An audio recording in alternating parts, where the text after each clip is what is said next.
欢迎观看老爸的时光。今天来制作火烧馍，一种北方的面食。虽然做起来简单，但是吃起来很香。一储存，做好了之后能放好多天。再制作上一瓶辣椒酱，不吃菜都能吃上大半个。那咱接着话不多说，就赶快分享给大家。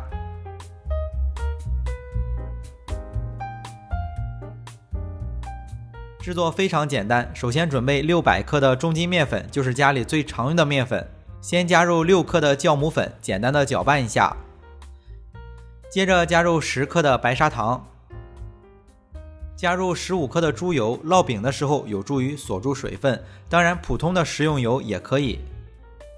再加入2克的食用盐，最后少量多次的加入330克左右的水，和成一个光滑的面团。天气比较冷就用温水，如果想吃更软的，可以适当多放一点水。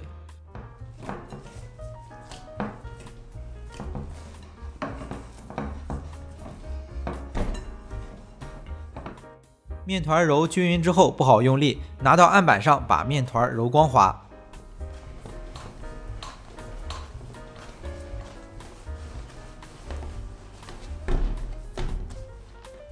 揉好之后放回到和面盆中，盖上盖子或者是包起来，把面团醒发到体积翻倍。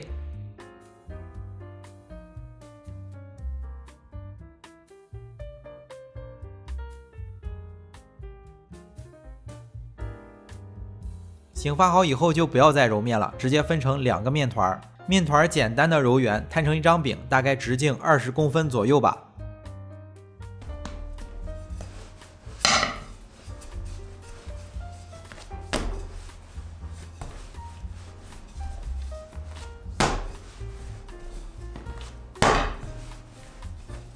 电饼铛需要提前预热好，把擀好的饼放在里面，用中大火烙至两面上色就做好了。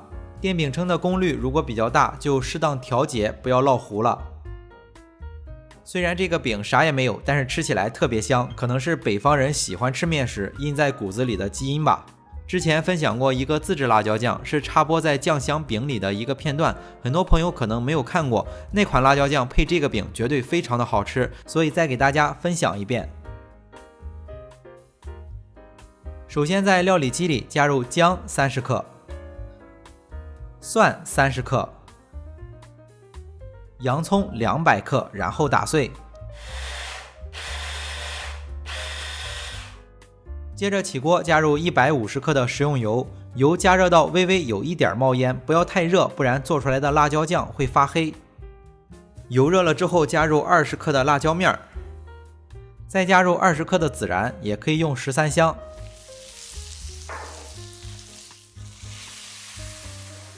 简单的搅拌一下之后，把打碎的调味料加进去。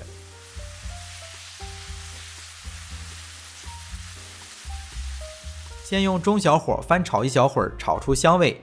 接下来依次添加40克的郫县豆瓣酱，40克的黄豆大酱，40克的蒜蓉辣酱，40克的蚝油，然后接着用中小火一直翻炒，大概翻炒5分钟左右。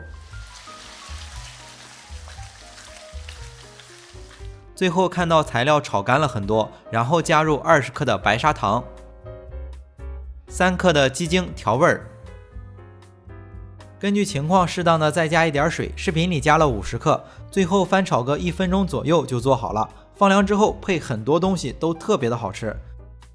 做好的辣椒酱如果感觉里面的颗粒比较大，可以用手持料理棒再打的稍微细一点，这样就比较方便用饼蘸着吃，或者是抹在饼上。为了方便大家去记视频中所需要的材料，视频下方的备注栏或留言区有文字版的配料，有问题可以在留言区留言。大家如果喜欢老爸做的美食，可以帮忙关注点个赞，谢谢大家。今天的这期美食到这里也就结束了，也祝大家生活愉快。